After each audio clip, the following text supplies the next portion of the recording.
Good morning students. आज हम लोग रुचिरा का तृतीय भाग का त्रयोदश पाठ 13 पाठ पढ़ने जा रहे हैं, जिसका नाम है हिमालय अर्थात हिमालय पर्वत। प्रस्तुत पाठ महाकवि कालिदास द्वारा कुमार संभव नामक महाकाव्य के प्रथम सर्ग से लिया गया है। इन पदों में हिमालय की प्राकृतिक छटा का वर्णन किया गया है। तो चलिए शुरू करते हैं और इस पाठ का आनंद लेते हुए इसका हिंदी अर्थ समझते हैं।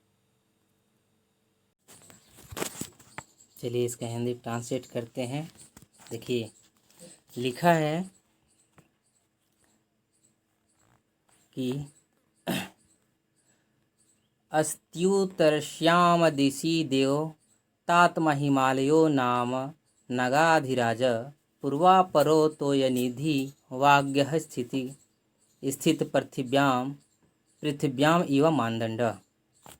इसका अर्थ है कि उत्तर दिशा में हिमालय नामक देवताओं की आत्मा पर्वतों का राजा है, जो पूर्व और पश्चिम दिशा में स्थित दोनों समुद्रों में पृथ्वी की मापक पैमाने की तरह प्रविष्ट होकर खड़ा होकर दोनों समुद्रों के बीच में स्थित होकर पृथ्वी की गहराई को माप रहा है।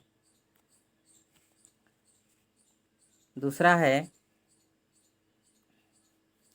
कि अनंत, देखिए पे अनंत रत्न प्रभवस्य यस हिमम न सौभाग्य विलोपी जातम एको ही दोषो गुण सन्निपाते निमज्ज तिंदो कृणेस्वी वाक। मतलब जिस अनंत रत्नों के उत्पादक के बड़प्पन को नष्ट करने वाला बर्फ भी समर्थ नहीं हुआ है, निश्चित रूप से गुणों के इकट्ठा होने पर एक दोष भी वैसे ही विलीन हो जाता है जैसे चंद्रमा की किरणों में दाग या धब्बा विलीन हो जाता है। आमेखलम संचरताम घनानाम छाया मद सानुगताम निसेव्य उदेजिता वृष्टिभिरा श्रयन्ते सिंगाणी यस्यात् पवन्ति सिधा। इसका अर्थ है कि मध्य भाग तक घूमते हुए बादलों की चोटियों पर गई हुई छाया का नीचे सेवन करके बारिश से घबराए हुए तपस्वी लोग जिसकी धूप से युक्त चोटियों पर आश्रय लेते हैं।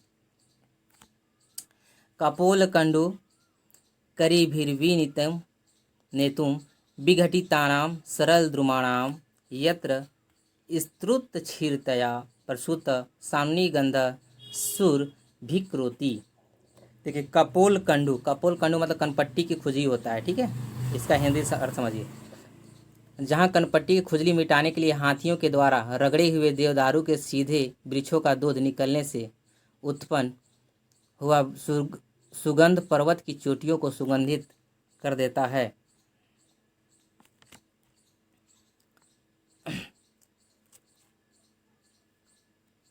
लास्ट है, ध्यान से सुनिएगा। लिखा है दिवाक्राद्र क्षतियो गुहासुलीनम दिवाभित मिवांधकारम क्षुद्रेऽपि नूनम शरणम प्रपन्ने ममत्वमुच्चे शीर्षाम सतीव। अर्थात दिवाकर, देखिए ऊंचे शीर्षाम मतलब ऊंचे सिर वाले, और शरणम प्रपन्ते मतलब शरण में आए हुए, ठीक है।